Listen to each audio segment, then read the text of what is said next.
Las opiniones vertidas en este programa son de exclusiva responsabilidad de quienes las emiten y no representan necesariamente el pensamiento de Cuenca Radio Universitaria.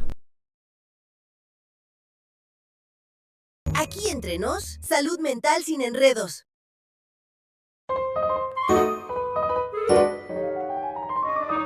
Aquí entre nos, salud mental sin enredos.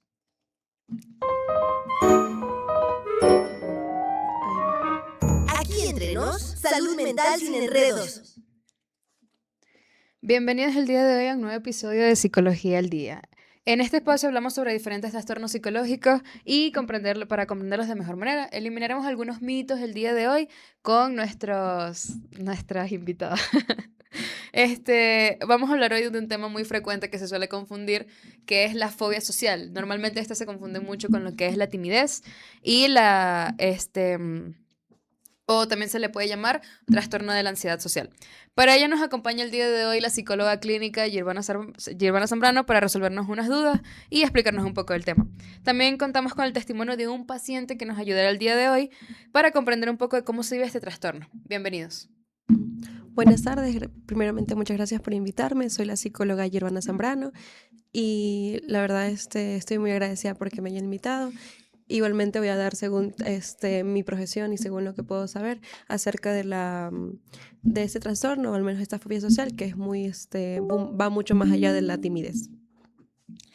Buenas tardes, gracias por invitarme. Al principio me daba muchos nervios participar, pero creo que puedo compartir mi experiencia y puedo ayudar a otras personas.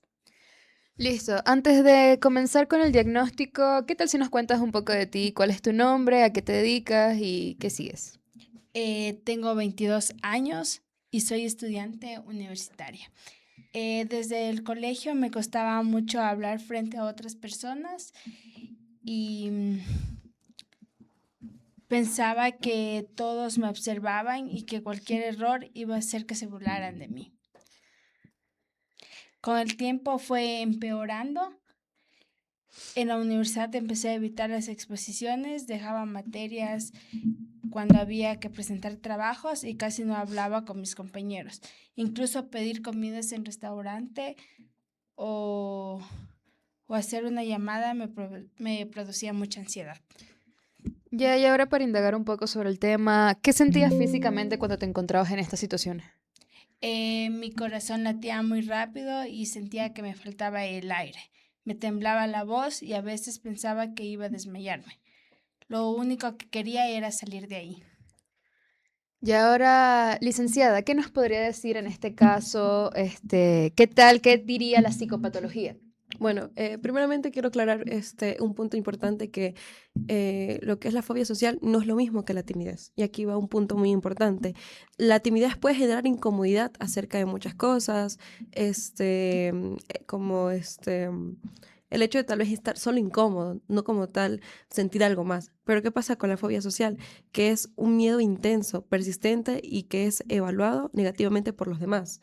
Ese temor lleva a evitar situaciones sociales, como dijo nuestro paciente, el hecho de pedir comida, el hecho de estar en un lugar le causa ansiedad, por así decirlo, y afecta, como ya dije, el alto nivel de ansiedad y también un rendimiento académico, laboral y relacionado con las personas. Es imposible relacionarse con las personas. Te da un pánico, simplemente con el hecho de decir un hola, te da pánico. Y bueno, en el caso de nuestro invitado, observamos varios síntomas característicos como el miedo a hablar en público, evitaciones de situaciones sociales, síntomas físicos como ansiedad y una interferencia importante en su vida diaria. O sea, podríamos decir básicamente que la timidez no impediría al paciente seguir con sus actividades cotidianas, sino que la fobia social sí, él no podría desarrollarse bien en el ambiente, ¿no? Exacto. Entonces, bueno, tenemos también una pregunta. ¿Cuándo decidiste tomar ayuda, buscar ayuda? Cuando me di cuenta que estaba dejando pasar oportunidades, perdí una exposición que valía gran parte de la nota y empecé a inventar excusas para no asistir a reuniones familiares o salir con amigos. Eso me daba frustración porque quería hacer esas cosas, pero el medio era más fuerte. La ansiedad me ganaba. Ok, perdón. Sí, entiendo. ¿Crees realmente que las personas te estaban juzgando? Sí, siempre imaginaba el peor escenario. Si me equivocaba al hablar, pensaba que todos iban a recordar ese momento y que me considerarían incapaz o en ridículo. Entiendo, ahora me gustaría la intervención de la psicóloga y qué piensa en este momento. Muy bien, ahora daré como tal una explicación del trastorno un poquito, y es que ese tipo de pensamientos son frecuentes en ese trastorno.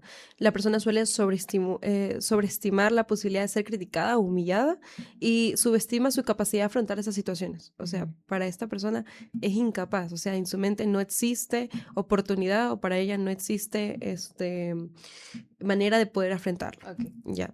Aparte, la evitación hace que el problema se mantenga. Como la persona evita aquello que le produce ansiedad, nunca llega a comprobar que muchas de esas preocupaciones no ocurren realmente. Lo que ella está pensando es que los demás la están criticando, la están humillando, o sea, fuertemente en su pensamiento, cuando no es así. Realmente, no es así. Y desde el punto de vista psicológico, la fobia social pertenece a los trastornos de ansiedad y suele comenzar durante la adolescencia o al inicio de la adultez casi. Listo. Ahora me gustaría hablar un poco más del diagnóstico, los tratamientos. Obviamente, igualmente desde esta perspectiva psicológica. Espero esté entendido todo, se haya quedado claro de qué va el trastorno y cómo esto se distingue y se diferencia de la timidez y con lo que es ya un trastorno de la persona, por decirlo de alguna manera. Ahora me gustaría saber cómo se diagnostica este trastorno. Muy bien. El diagnóstico de esto se puede ser que se realice mediante una entrevista clínica. Se evalúa la intensidad del miedo, el tiempo, la evolución y el impacto de la vida cotidiana que se descartan también y otras condiciones que pueden explicar los síntomas, perdón. También es importante diferenciarlo de la timidez, del trastorno de pánico o la ansiedad generalizada o de algunos trastornos de personalidad prácticamente. Ok. Tal vez tiene algún tratamiento. Sí, el pronóstico puede ser favorable cuando la persona busca ayuda. Todo depende de la persona. Como bien hemos dicho, y creo que lo sabemos bastante bien, no podemos ayudar a alguien que no quiere ser ayudado. Claro. Ya. Y sí, realmente el tratamiento con mayor evidencia científica es la terapia del cognitivo conductual. En ella se trabajan los pensamientos negativos, las creencias irracionales y se realiza una exposición gradual y a las situaciones temidas o a las situaciones que van a presentarse en la vida cotidiana, por así decirlo. Y en algunos casos los síntomas son muy intensos, se puede acudir hasta un psiquiatra, hasta un tratamiento farmacológico como apoyo. Ya. Me gustaría también hablar un poco más también de lo que es la evolución, en este caso tuya, Marilyn. ¿Has notado cambios desde que comenzaste terapia? Sí, te cuento que no fue fácil porque tuve que enfrentar poco a poco las situaciones que evitaba. Pero ahora puedo participar en clases, hacer preguntas y hablar con personas sin sentir ese mismo nivel de miedo que sentía al principio. Y aún me pongo nerviosa, pero ya no dejo que la ansiedad controle mi vida. Sí. Bueno, o sea, la verdad que para intervenir un poquito es que en este aspecto importante es que el objetivo del tratamiento no es eliminar como tal Claro. la ansiedad, sino es que aprender a manejarla, Ok. aprender a vivir con ella y poder afrontar estas situaciones, porque lo que realmente pasa es que muchos pacientes se quedan con el tema de que el no poder. No Claro. puedo, no puedo, no puedo. Suelen limitarse también. Exactamente. No puedo, no puedo, no puedo. Y se quedan ahí estancados y no van para más. Vuelta a las personas que buscan ayuda, a las personas que van, no significa que no vayan a tener miedo. No es que de aquí salgan de la sesión y vayan a ser locutores, Ujú. realmente. No. Sin embargo, es que ellos ahora manejan esa ansiedad, manejan su frustración y la viven continuamente. Ya no se limitan, sino es que ya si hay un evento social, si la familia los invita, los amigos o algo más, ya ellos saben que tienen que mentalizarse realmente, van a la situación, lo pueden comentar incluso, o sea, pueden ser un poco más sinceros, porque mucho esto viene de la sinceridad. Muchos no son sinceros con sus amigos o familiares de que siento esto. Y realmente el hecho de decirle a los familiares, siento esto, tengo esto, y que los familiares propiamente te digan, hija o hija, amiga, lo que sea, yo nunca pensé eso de ti. Para mí no me pareces alguien ridícula o alguien que no tenga opinión, al contrario. y así, poco a poco. Realmente sí, esto se puede ver mucho, hay mucho estigma con las personas que son introvertidas o tímidas y realmente no sabemos qué pasa en la mente de ese tipo de personas, ¿no? Se puede confundir la timidez a veces en algunos momentos con este trastorno, como vimos al principio, se confunde mucho qué es una cosa y qué es la otra. Sin embargo, hay que saber y saber diferenciarlo y por eso se tocaron aquí los puntos para poder diferenciar entre un aspecto y el otro. Siempre algo que quisiera hablar yo ya aparte, siempre manejarse desde la empatía porque nunca sabemos qué está pasando las demás personas. Ahora para finalizar aquí con ustedes muchachas, muchas gracias por venir. Me gustaría saber qué mensaje les darían a esas personas que están viviendo algo similar y no saben cómo expresarlo, se sienten juzgados en su entorno, también se tiene mucho este estigma en los colegios, lo que son los adolescentes, los chicos. Todo eso se trabaja y ese es creo que el objetivo del podcast, concientizar el día de hoy. ¿Qué mensaje les dejarían? De mi parte, que no piensen que es una debilidad o que simplemente deben echarle ganas. Yo tardé mucho tiempo en pedir ayuda y me di cuenta de que sí se puede mejorar. Pedir ayuda a un profesional es una de las mejores opciones que se puede tomar. Exacto. Así como realmente lo dijo Marilyn, yo desde la parte profesional, que realmente busquen ayuda, que no le tengan miedo al hecho de buscar ayuda. Creo yo que el primer paso a todo esto es primero decir tengo tal problema, tengo esto, y segundo es no quedarse solo. Creo yo que una de las cosas peores que puede hacer uno como persona es no cuidar su salud mental y saber que se va a encapsular, realmente no va a poder como tal solo, y buscar una ayuda profesional en este caso sería lo mejor. También mientras más temprano se intervengan, mejores serán los resultados para estas personas y como dijo la presentadora, Carlos Scarlett, muchas gracias también por invitarnos. En este caso sería también ser empáticos. Las personas que no están viviendo este trastorno, no están viviendo como tal esta fobia social, es el tema de que ser más empáticos con estas personas, poder decirles realmente frases que ayudan mucho. Me alegro mucho que vengas, estoy feliz que estés aquí, tu opinión vale bastante. Ese tipo de comentarios ayudan mucho a este tipo de personas que viven con este trastorno. Así que les invitaría más que todo a esto. Listo, de verdad, antes de cerrar, antes de que pueda dar el cierre, me gustaría dejarlos con el video de una colega bastante chévere, donde explica bien lo que es el trastorno, toca puntos importantes y me gustaría que lo vean completo para que se pueda entender un poco mejor antes de finalizar. El video, por favor.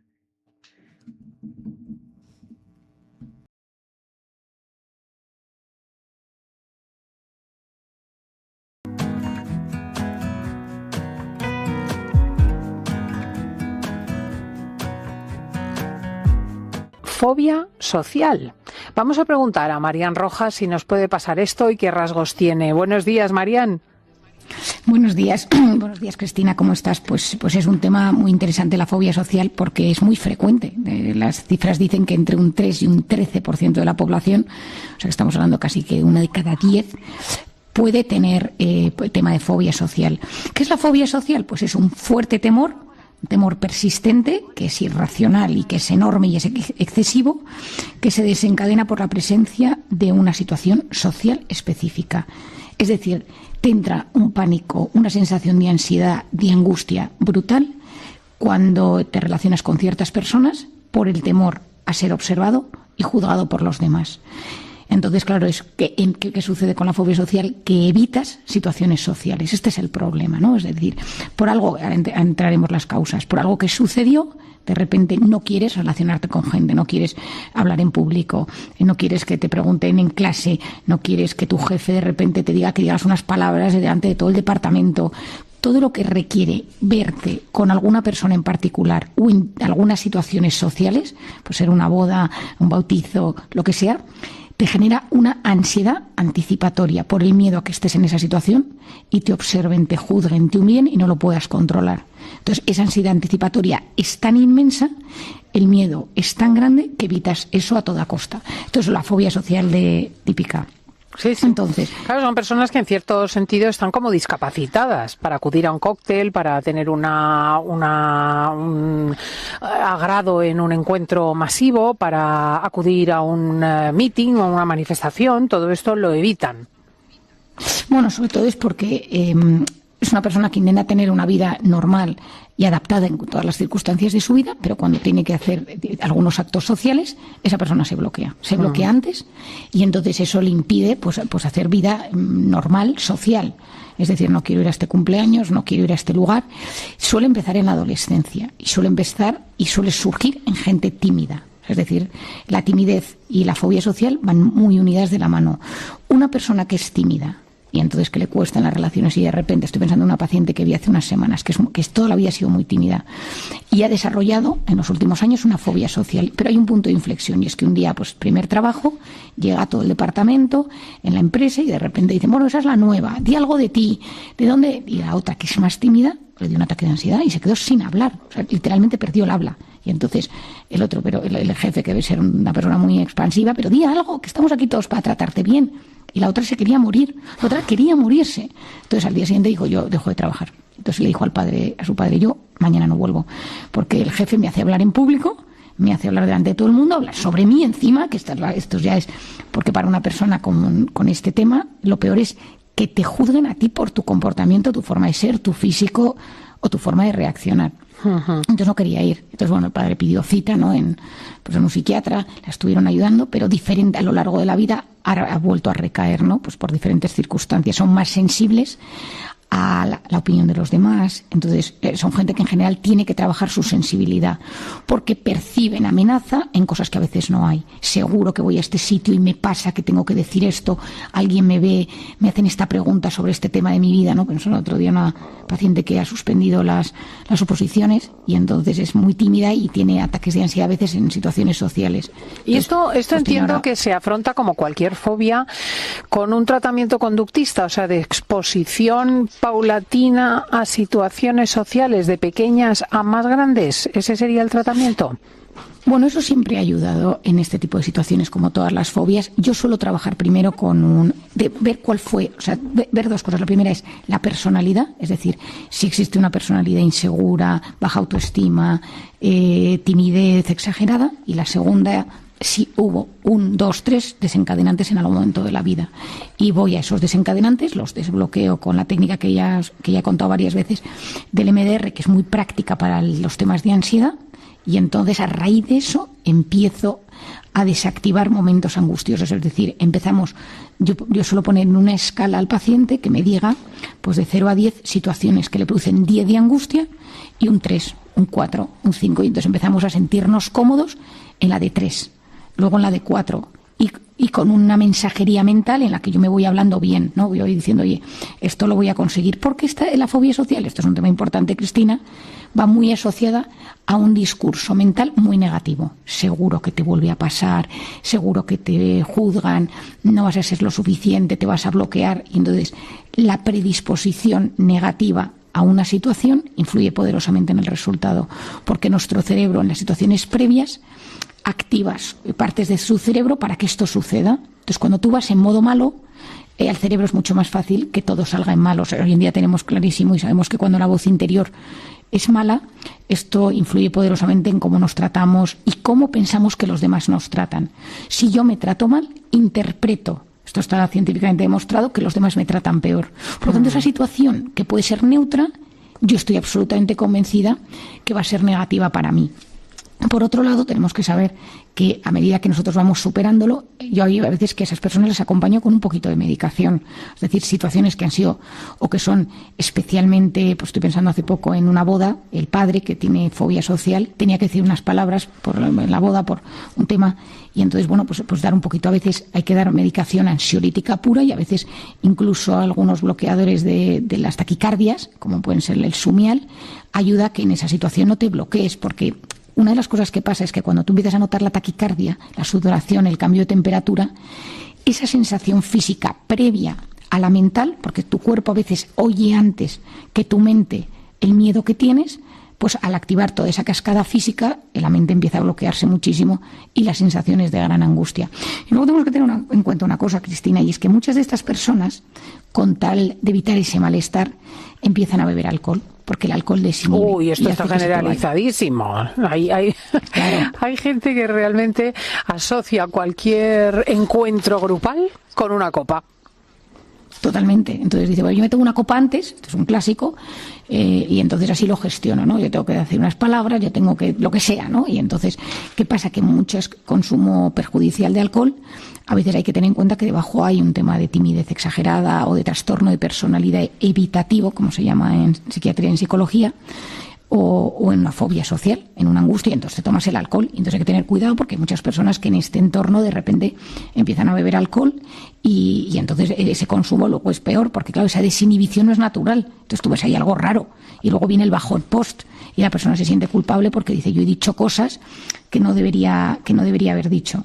Y esto que decíamos, Cristina, muchas de estas personas se pasan todo el rato pensando lo que los demás piensan de uno. Y entonces, claro, eso es muy cansado para el cerebro. Tú estás en cualquier situación social y estás analizando cómo los demás te están viendo. Y entonces, como tu criterio no es bueno, porque eres con una fobia social, un estado de alerta y esa voz interior negativa, que es un cóctel perfecto para hacer una mala interpretación de la situación que tienes delante. Y porque hay personas a las que les da exactamente igual lo que los demás piensan de ellas y otros que tienen este discurso tan pendiente de lo que ocurre o de lo que ellos creen que ocurre. Porque normalmente la gente no se preocupa mucho de los demás, ¿eh? Bueno, yo creo que la gente a veces no se preocupa suficiente de los demás, es decir, hay pocos buenos cuidadores, que me encantaría que la sociedad tuviera gente que cuida más y mejor, porque, bueno... No, pero me refería más bien a que a veces pensamos que las personas están muy atentos a lo que nosotros hacemos o el juicio que merecemos y realmente están a otra cosa, están a lo suyo, que es lo normal. ¿Sabes? Que uno no despierta tantos recelos ni tanta advertencia por parte de otros. Pero cuando tú te estás sobreanalizando constantemente, porque eres obsesivo, porque eres inseguro, porque tu voz interior es muy negativa, tú piensas que los del entorno te están analizando con el mismo grado de detalle que tú lo haces. Entonces eso es lo que te bloquea. Cuando tú eres una persona mucho más sencilla con tu propio análisis, y dices, bueno, chico, yo hago lo mejor que puedo, ese concepto de uno mismo sano, es decir, creerse que somos lo que somos, pues gente que hacemos las cosas lo mejor que podemos, tenemos cosas que mejorar, pero tenemos un buen trato con nosotros mismos, pensamos que las personas nos tratan de esa forma equilibrada, pero cuando nosotros nos tratamos con ese análisis minucioso, nos hablamos mal, estamos constantemente juzgando cada cosa que hacemos, avanzando algo negativo que nos va a suceder, eres culpable, no lo hiciste bien, te han mirado mal, te han humillado, tú automáticamente ves que los demás lo hacen igual. Entonces, si encima te ha sucedido algo desagradable, pues ya tienes el caldo de cultivo perfecto para que comience pues cualquier cosa negativa, fobia social o una sensación constante de que te están comparando, de que te están juzgando. Y yo muchas veces, seguro hay chistes y cosas que dicen, ¿no? O sea, tú lo que tienes en tu cabeza y lo que está pasando en la realidad. El de enfrente está pensando en lo suyo, en que va a ir a ver, en que va a haber un partido de fútbol y tú estás pensando en no me quiere, no me trata bien, le parezco una persona sosa y te estás... Y ese discurso negativo, Cristina, que te acuerdas que lo hemos hablado varias veces, que es la red neuronal por defecto, muy bien descrita por el doctor Reichle, en la cual nosotros nos tratamos, como nosotros nos tratamos, es un 50% del día, o sea, es decir, son palabras mayores. Bueno, pues sabemos que según cómo nos tratamos, eso tiene un impacto directo en la salud, en el dolor, en cómo percibimos el dolor y en cómo percibimos que los demás nos tratan. Entonces, a veces hay que hacer un diagnóstico de esa voz, decir, oye, un momento, si cada vez que entra un paciente yo pienso para mis adentros que no le voy a ser capaz de curar porque no sé lo suficiente, pues entonces es que... Pues acabarás efectivamente incapaz de curarle.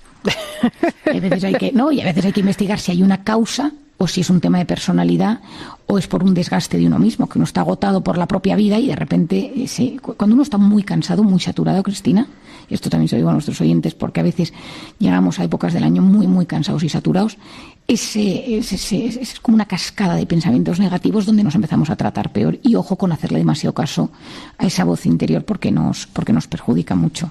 Pues recordadlo, la voz interior peligrosa. Gracias a Marian Rojas por llevarnos todos los sábados al diván. Que disfrutes mucho todavía del fin de semana. Muchísimas gracias, Cristina, y un gran abrazo a nuestros oyentes. Un abrazo, adiós. Listo, muchas gracias a nuestras participantes del día de hoy. Hoy aprendimos que la fobia social no se puede, no es solo vergüenza o timidez, ya que esto nos puede afectar en varios ámbitos de nuestra vida, ¿cómo es? Significativamente. Significativamente. Eso es. Entonces, aunque con un diagnóstico y un tratamiento adecuado, es algo que se puede sobrellevar. Espero les haya servido mucho, que haya quedado como una concientización, no puedo hablar el día de hoy, y que les haya inspirado de alguna manera a saber hablar mucho esto de la empatía, de la consideración, de ayudar más que todo. Muchas gracias a ustedes. Igualmente, muchas gracias, Scarlett. La verdad, agradecida de haberme invitado. No te preocupes, fue muy lindo haber tenido esa conversación contigo. Igualmente para las personas que nos están escuchando o viendo, como sea, igualmente les haya ayudado, y si alguno tiene tal vez este trastorno o algo, pidan alguna ayuda profesional. Estamos a su disposición todo el tiempo y eso. Mil gracias por el espacio, y como dijo nuestra compañera, si tienen ese trastorno pidan ayuda, y porque siempre estamos aquí para ayudarles. Gracias.